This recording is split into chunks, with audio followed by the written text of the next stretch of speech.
you. Thank you. You're welcome. Nice So, to be here. yeah, wow. So how's it's many months that we didn't see each other. So now is a real pleasure to have you here in our streaming. Hi, Steve. How's it going there? Say that again.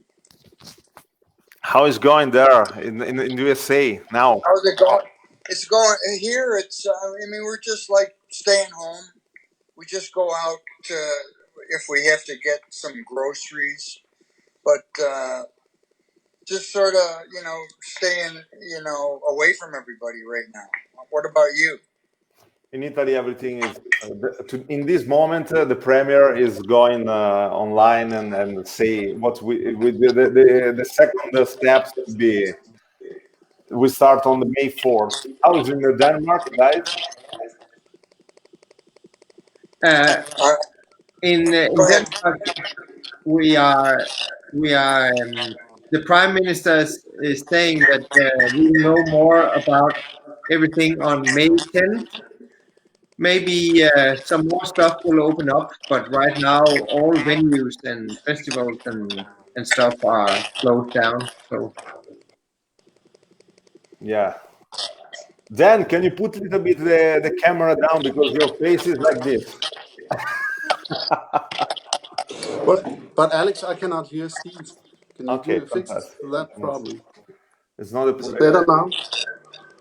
Sì, abbiamo dei gravi problemi, ragazzi. Stasera è stato un miracolo essere online. Steve lo stiamo riprendendo da un telefono su una telecamera perché non è riuscito a collegarsi, quindi è una telefonata quella che tutti voi vedete. So tell us something about your trio, your house beginning, and how was the start?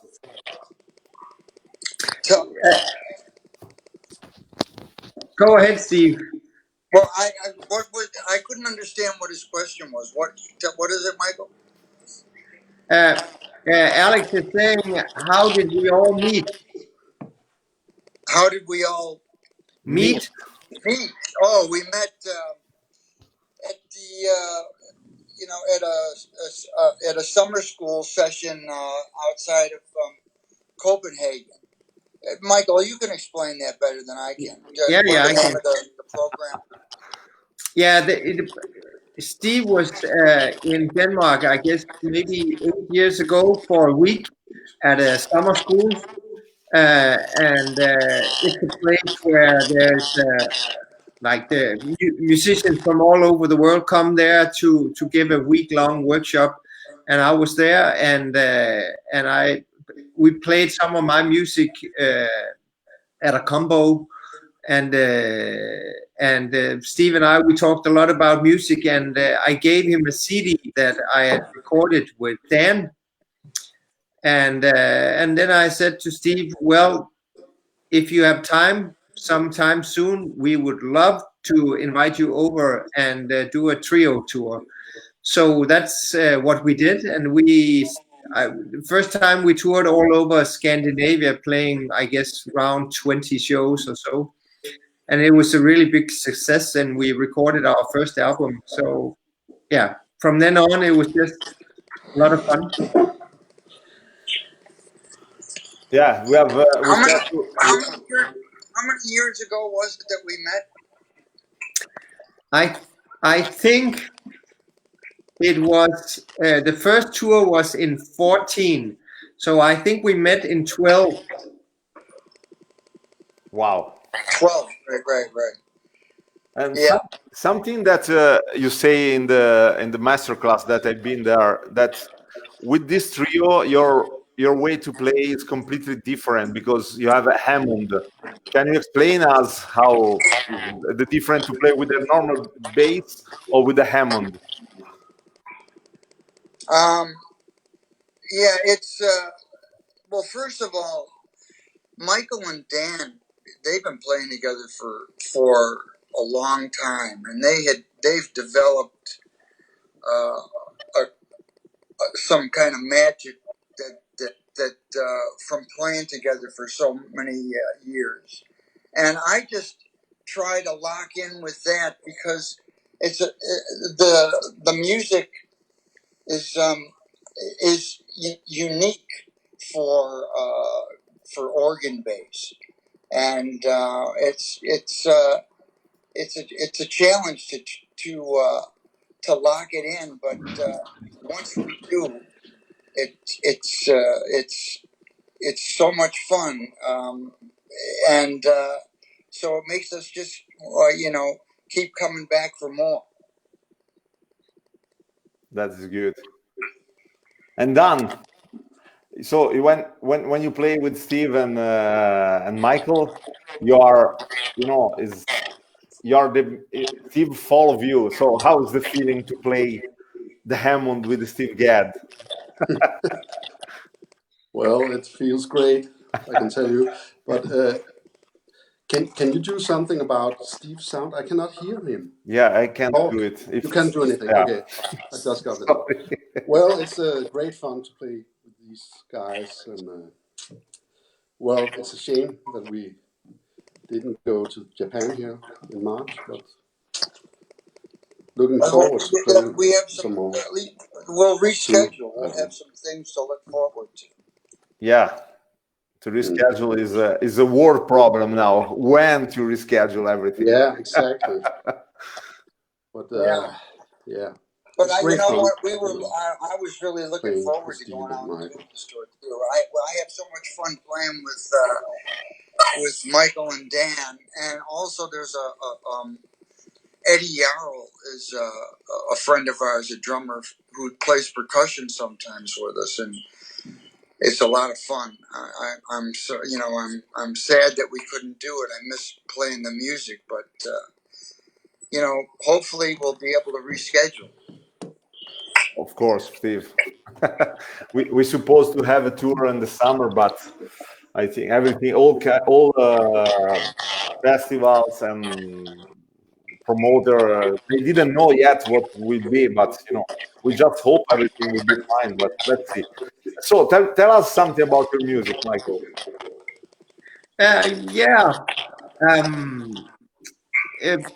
My whole career, I've been really, really fascinated by drums, and if I had any talent playing the drums, I would have loved to play the drums, because I've been studying a lot of music from New Orleans and from Africa and all over the world and Brazil, because I just love a great groove.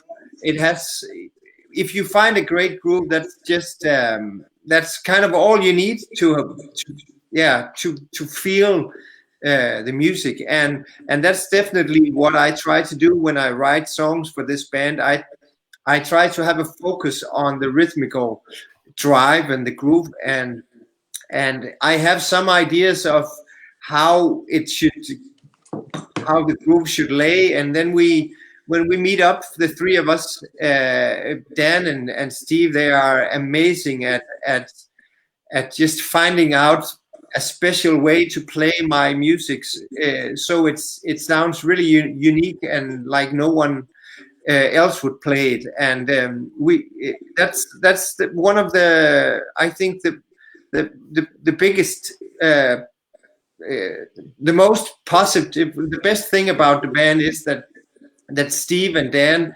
and we have a way of finding a groove that's sort of unique for each song. We work a lot on that, and not just always taking the obvious choice, but insisting on finding something that's really locking in, and yeah, we spend a lot of time doing that, and these guys are just great at it. Wow. Steve, there is a question for you. Pasquale say, hi Steve, I'm Pasquale, I'm 15 years old, I'm a little drummer, and I like to ask you two questions. Here they are. What is music for you? And among your experience and participation, which memories do you remember with satisfaction?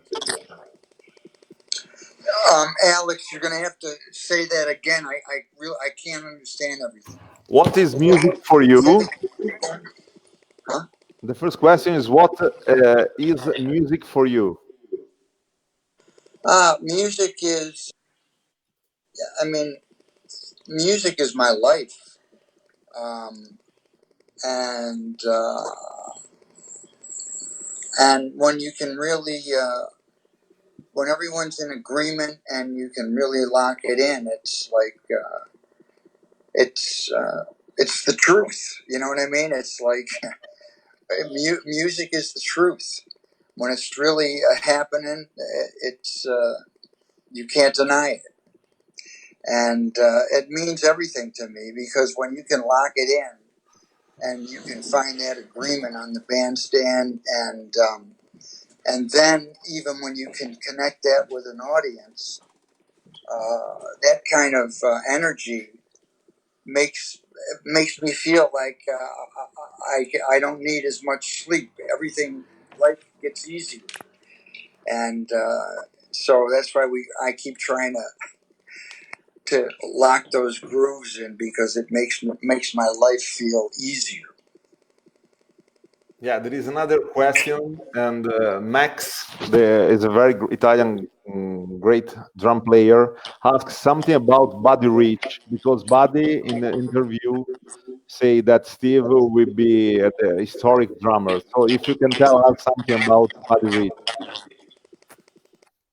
Well, I mean, Buddy, I love Buddy. He was a great player, and inspired. I'm sure every drummer today has something that they've heard that Buddy did. And I met him a couple of times. He was fantastic, one of a kind, and just a great inspiration for all the drummers. Yeah, wow. So I'm very sorry for Dan that he can hear us, but anyway. Yeah, I'm just calling him on my phone right now, so hopefully he can hear what Steve says. Wow, that is a good. So I can't believe that Steve is my phone on my other computer in the other room. It's fantastic. So, guys, do you have some inspiration of this trio? How is beginning? How the first rehearsal? Can you tell us something about the first rehearsal? When you start to play the first tune, how's Steve going inside the trio? Yeah, of course. Like I guess, like every musician I know, my generation, we have been listening to albums our whole life with Steve playing drums. He's played on so many great albums. So of course, the first time we met at the rehearsal space, of course I knew Steve in advance, but it was the first time that Dan and Steve had to play together. So of course there are, yeah, it's like the king of drums coming to Denmark, and we were of course nervous and anxious to play with him, because he is, yeah, it's just fantastic. But I remember from the very first song we played that it was a song that's on the first album, and I remember Steve said something like, Michael, do you think the way I'm playing it, does it swing the right way, or do you want me to play? Do you want me to change anything? And he's just by saying that, he's he was all of a sudden he was just like everyone else you would play with. He's interested in making the music sound the best possible, and it's not about egos or anything. So from the very first song we rehearsed, we were all sort of on the same level, just talking about how we should make the music sound the way it's possible. And that's definitely that was a great thing of Steve to do, and that made I guess made both Dan and I less nervous about, you know, the whole situation. And from then on, it was just natural. Steve, something to say about this? For me, for Yeah. who? Steve? Yeah. For you, how was the feeling of the first rehearsals with them? You know, I mean, I really had to.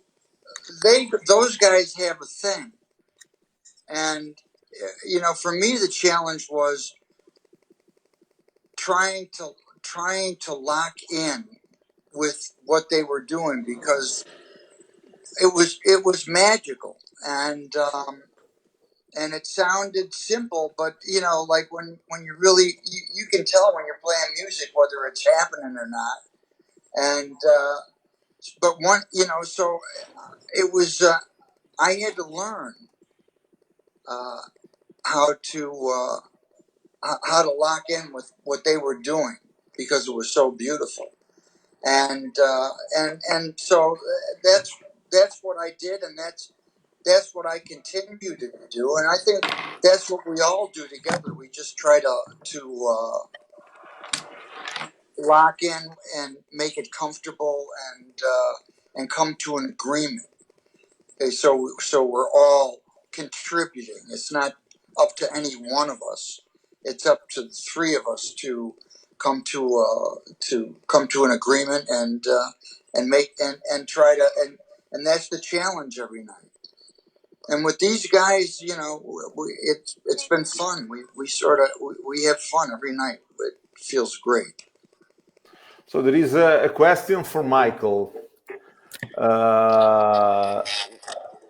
When do you hear and love for the first time the Afrobeat music, and how began the Catimegos band for Dan? Do you know the organ trio band Devon Lamar organ trio? Do you like this kind of organ trio sound? Okay, first question. Okay.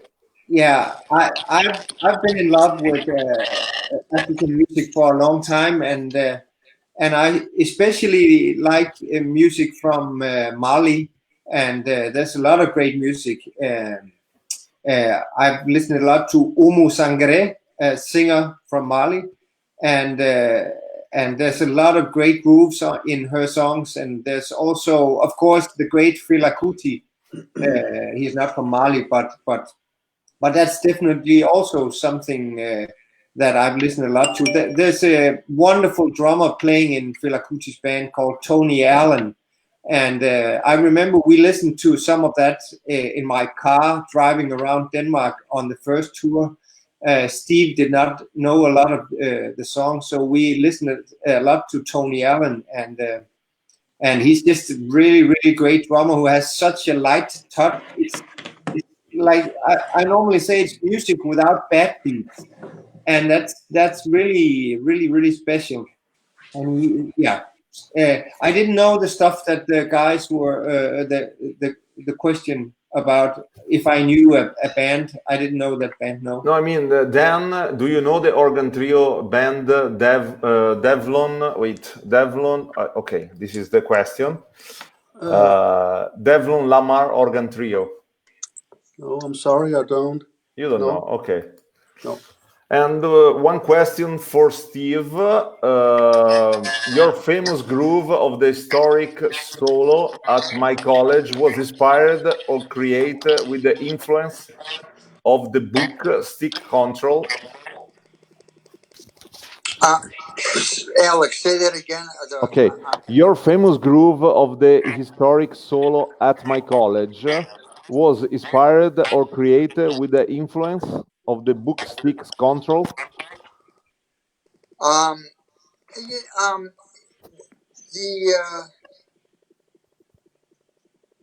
what was the piece you were asking about? What was the song? My college. At my college was the historic solo at my college. This is what. Yeah, is at my college? Is that a song? Yeah, this is the question from Gianluca Costa. I don't know if it's true. Okay, let's do the next one. I would like to. It's fine. maybe he made some mistake. I would like to know how you manage the responsibility to all of drummers to be a living legend and constant inspiration. Do you feel the weight of this thing when you play concert and record an album? Did you hear No, that? I don't feel that when I play, and I definitely don't feel it when I try to do technical things on the computer. I don't feel that. I don't feel that at all. I just go out there and do my best to play the music the best I can, and everything else is, it's that's is an afterthought. You know what I mean? It's just about doing the music the best that I can. That's what I think about. So, another question. Okay, there is there still an artist which he would like to play? Because Is there?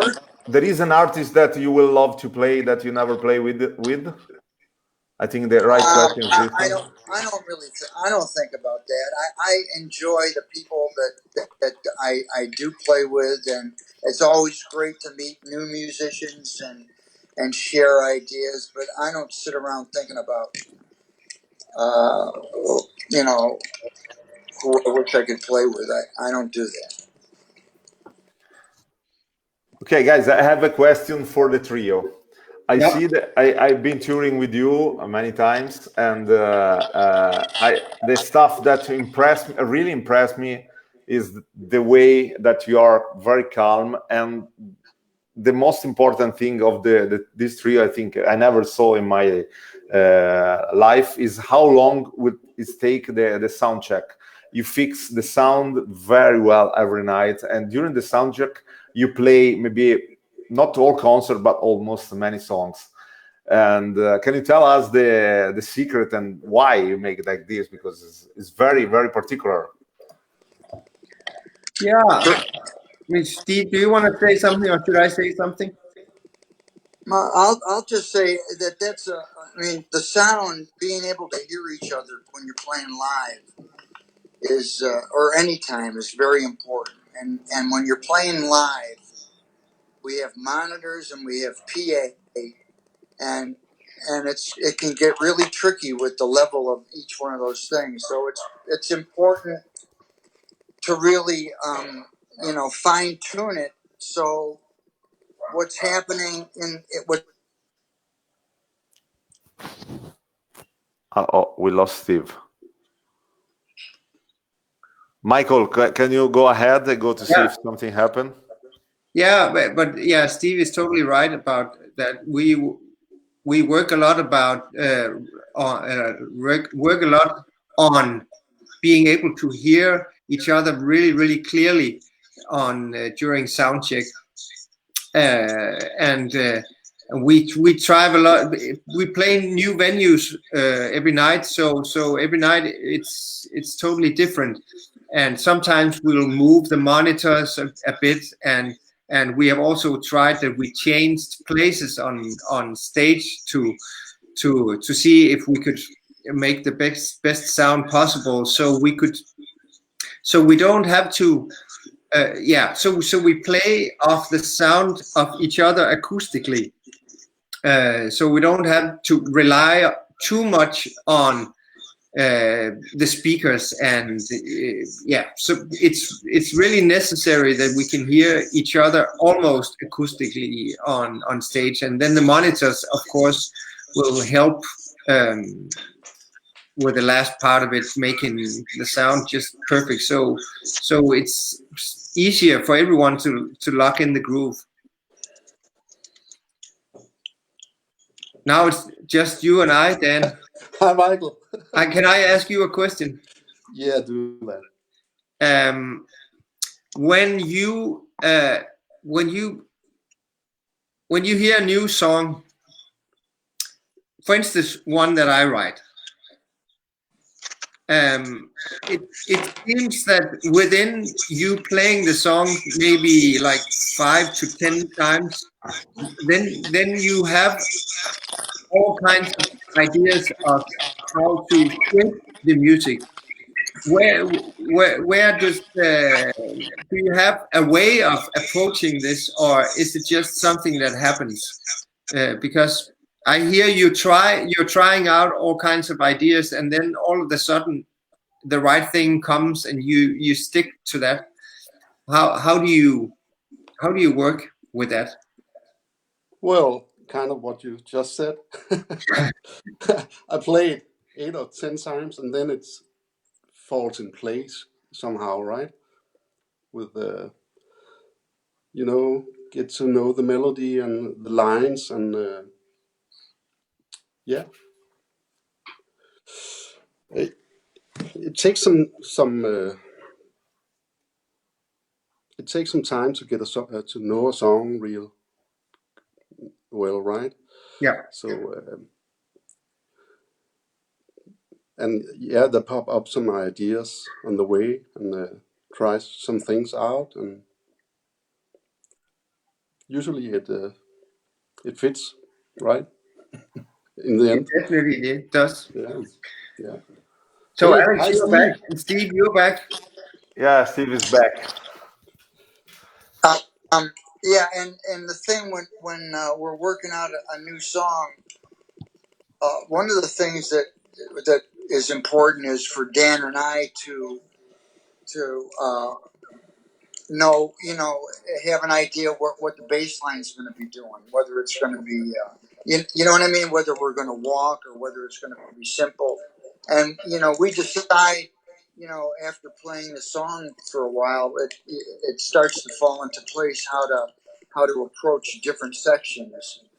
And when Dan and I agree on the bass line for certain sections, the fact that we're doing the same thing with the bass and the bass drum can help make the music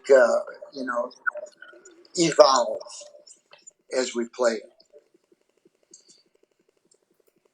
Yeah, that is it's very, very. I mean, when Steve speak about, I always think about that he played with many musicians, and I remembered in the masterclass in Denmark, the first time we met guys, Steve say something very, very important. Say that with you, he start to play in the way that he never played before.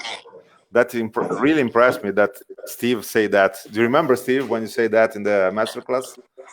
Yeah, because I had to figure out a way, these guys do something that is very unique to them, and I have to, I have to be very respectful of that, because that's where it all starts. You know what I mean? So and then we all have to fit in together. Wow. There is a question for Dan. Dan's foot bass. Do you have extra monitor for that? No, I tried something out at a point with some separate bass amplifier, but no, I actually like it best when it comes from the Leslie. Okay. Speaker, right? Mm. And Steve, another interesting question for you. The guys ask me why you use 4 brushes, not 2 brushes. Oh, because it gives me it gives more weight. It's just it makes the brushes sound a little bit heavier, and I don't have to work as hard to get a sound. Okay. And which is do you have any inspiration when you write the songs? And you write sometimes you write the songs together, guys. Normally, I bring songs that are composed, and we will shape the whole form and the grooves together and decide on, you know, solos and intros and outros. So yeah, we some of the songs we spend a lot of time figuring out just the perfect form, and we I sometimes we will keep changing one song, you know, during the tour to make it better each night. There was a ballad on the new album that we kept on working on through the whole tour, and before we sort of found a form that we really liked, and that's something that I treasure a lot about this trio. That we are never, you know, nothing is finished. If we find a better solution, then we will keep on working on the music and see if it can sound more, the flow of it can be more natural. Okay, Steve, And you. we try to. I mean, I try to lock it in, you know, so it feels like the music is playing us. We're not playing the music. So you know what I mean. So that's the goal, to get it so locked in that the music is playing us. We're not playing the music, and it's very joyful when that happens. Wow. And a fan from Pino asked if you can tell something about Pino Daniele. I love Pino Daniele. He was a good friend of mine. I recorded with him a few different albums, and we toured Italy together. And my wife and my son Duke at the time, we were living in Italy in Formia, near Formia is above Naples on the sea, and it was beautiful. We were there for about 3 months. Wow. And it was fantastic, man. I love Italy. My wife loves Italy, And she's so Italian. it was a great time, man. I have great memories and a lot of love for Pino and our time in Italy together, and it was great. I think there is a question for the trio. When they play their own solos, how much they improvise every night and how much they follow the same line or pre-written line? I think that the improvising is different every night.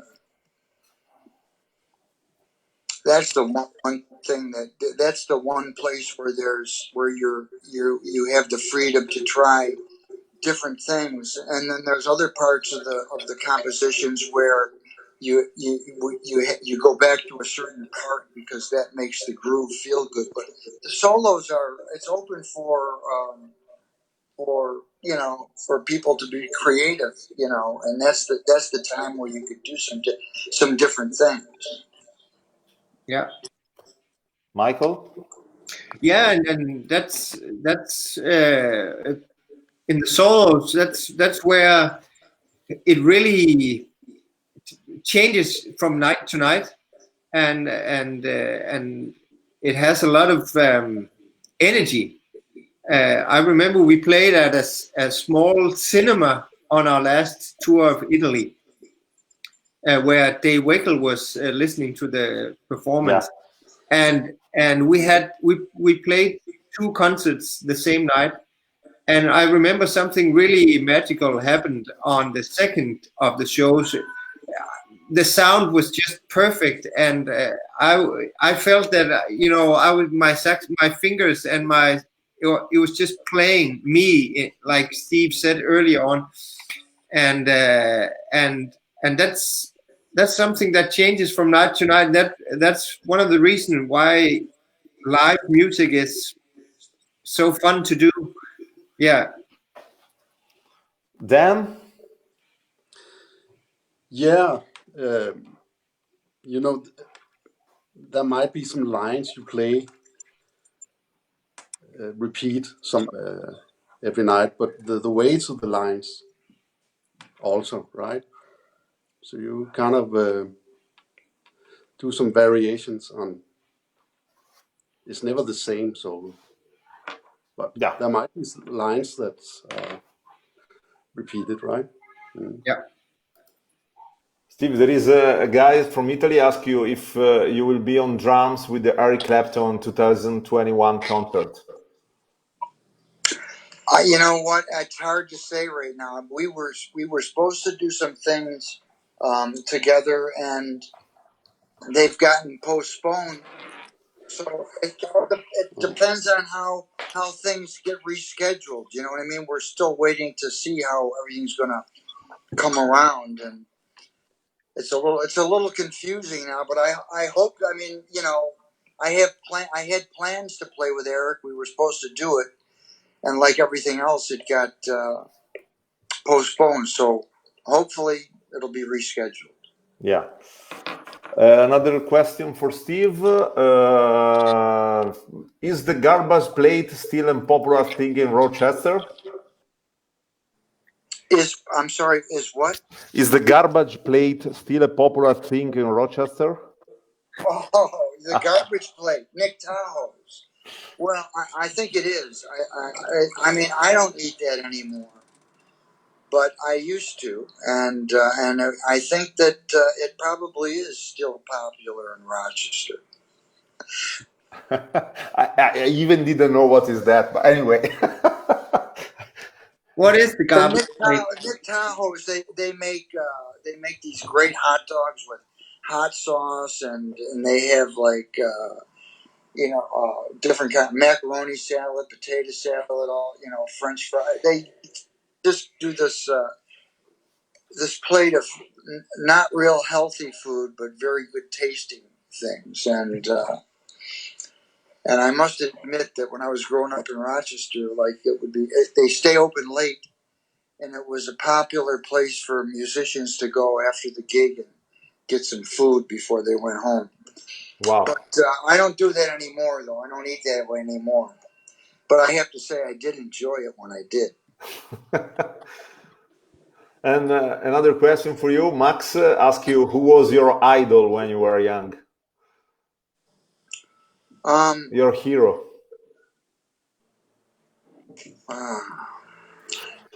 Well, my uncle.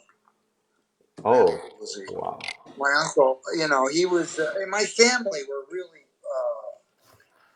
were really very supportive. My dad and his brother and their dad, and my grandmother. They were all very supportive. So they're my heroes. They're my real heroes. But I had a lot of drummers that I really looked up to. My first one, the first one that I ever heard of was Gene Krupa. So I looked up to him a lot. And then as I learned about other drummers, I ended up looking up to them because they all had something that they did that I liked. And so that's what the hero story is, I think. Now I have a question that every night in this our interview we made. The most beautiful and horrible things that's happened on stage, guys, with you. With our trio. No, I mean in all your music life. Come on, go ahead, Michael. I can start. Yeah. When I've tried at a very small jazz club in Copenhagen that I was playing solo with my eyes closed, and there was a couple who fell into my saxophone while playing, and I got totally so shocked that I almost couldn't play the rest of the set because I was just So, but for that's only one time I've tried that. I think the most beautiful, that changes all the time. I think every time I go on tour, there's one really beautiful moment that I take home with me, and And as I said just 5 minutes ago, the show we played at that small cinema in Italy, where everything just sounded perfect, and the music was so easy to play, and the audience, it was the whole thing, us and the audience and the music. And very close. I Yeah. remember it wasn't at any stage. You were so close to the audience, and Dave Wecker was in the second row, I remember. It was Cesena. Let's say hi to Cesena Festival. And to the guys. Done the most beautiful and horrible things on stage. Well, the most horrible, I guess, must have been when I played a gig on a boat, and the power was from a generator, an engine that should supply the organ with power. But the hertz wasn't right, so the organ played in a different key. The old tone wheel organ, So, and I played with a saxophone player and a drummer, like here, and we first discovered it when we started. So all the songs You have transposed. Yeah, 1.5 notes wrong. Not bad. And the beautiful. That was pretty awful. And the beautiful thing that you can read music, I can transpose 1.5. Yeah, good luck. Steve, the most horrible moment in your music life on stage, and the most beautiful. No, well, I mean, I'll tell you. I mean, one comes to mind with our group. We had a great night at Pizza Express, and we played 2 shows, and we were going to play the next night, and the sound was great, and everything was perfect, and then after the second show, there was a rainstorm, and there was a leak in the club.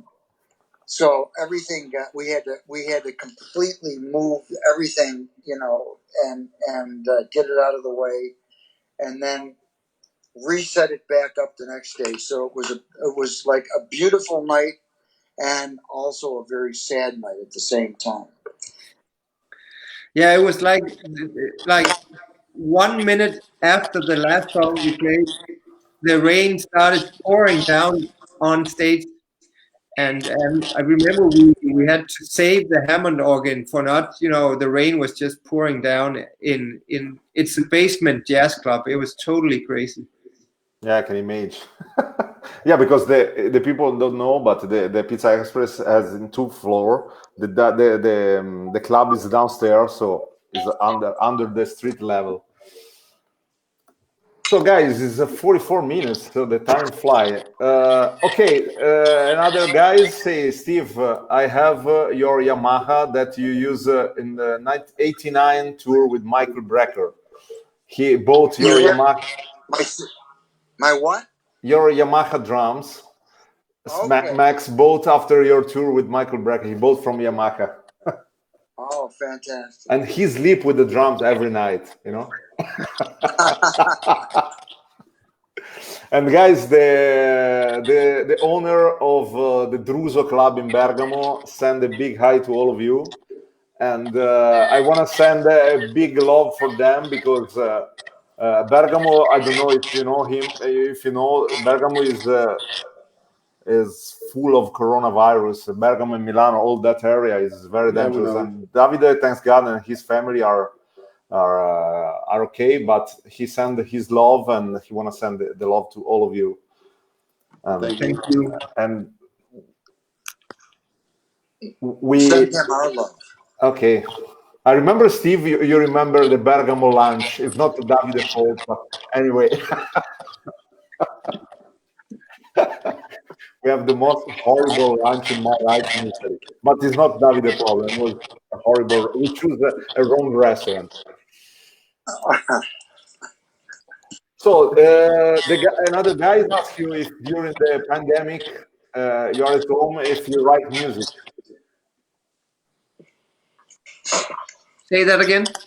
if you write music during the pandemic, you know, in this period, in this quarantine, if you write music, if you use this time to write music.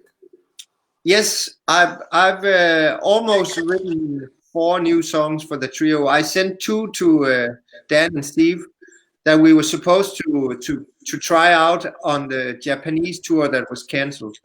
And if we are allowed to play this summer or maybe next summer, we will of course play the new music, and I'm very much looking forward to that, and I'm looking forward to trying the music with these 2 wonderful gentlemen.